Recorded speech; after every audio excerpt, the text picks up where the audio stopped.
This is school number 17 here in Donetsk, and behind me you can probably see, or certainly in the last few minutes we've seen a steady stream of people coming in and out of this building, coming to cast their votes in what the organisers of this ballot want to look as much like a normal election as possible. It's taking place here in a school. That's also the case in many other places across this region, although in some places the polling stations are in fact private offices, or even we've been told in some locations people voting in tents on the streets. So a fairly mixed picture across the region, but here certainly this is a school. People are voting inside, they've been given their ballot papers and they're going, most of them, into polling booths there before casting their vote. Although I did see one woman who was just ticking yes on a table in the middle of the room. And in the ballot box itself, I didn't see a single paper there that was marked no. So from what I could see, everyone who's turning out here, and from the people that we've been speaking to, everyone here turning out to vote yes for self-rule for here in the Donetsk region.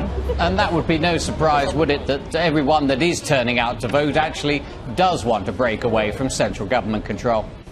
That's right. I think people who don't support this referendum and don't support self-rule are simply not coming out to vote. We have spoken to people who want Ukraine to stay united, who want things pretty much to stay as it is, and they're saying that they won't be voting. As I say, I haven't seen any sign of any opposition to this vote here at this particular polling station. That's the situation here in Mariupol, the port city to the south. One of my colleagues is there. That was where there was heavy fighting just 2 days ago.